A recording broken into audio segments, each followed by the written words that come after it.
ప్రెగ్నెన్సీలో తరచుగా common cold, cough వచ్చే రిస్క్ ఎక్కువ ఉంటుంది. దీన్నే ఫ్లూ అంటాం. సో, స్పెసిఫికల్లీ ప్రెగ్నెన్సీలో మన బాడీ ఎక్కువ రియాక్టివ్ ఉంటుంది. మన ఇమ్యూనిటీ అనేది ఎక్కువ రెస్పాన్స్ ఉంటుంది.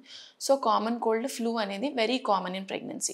దీనికి తీసుకోవాల్సిన జాగ్రత్తలు అరౌండ్ 7th or 8th మంత్లో ఫ్లూ వ్యాక్సిన్ అని ఇస్తాం. అది తప్పకుండా మిస్ అవ్వకుండా తీసుకోవాలి. ఎక్కువ క్రౌడెడ్ ప్లేసెస్కి వెళ్లకుండా ఉండడం మంచిది. ఎక్కడికైనా బయటికి వెళ్తున్నప్పుడు కంపల్సరీ మాస్క్ ధరించడం ఇస్ మోర్ ఇంపార్టెంట్. ఎవరికైనా ఫ్లూ వచ్చిన వాళ్ళకి కొంచెం దూరంగా ఉండాలి. స్పెసిఫిక్గా వైటమిన్ సి రిచ్ ఫుడ్స్ తీసుకుంటే ఇంకా మంచిది. Thank you.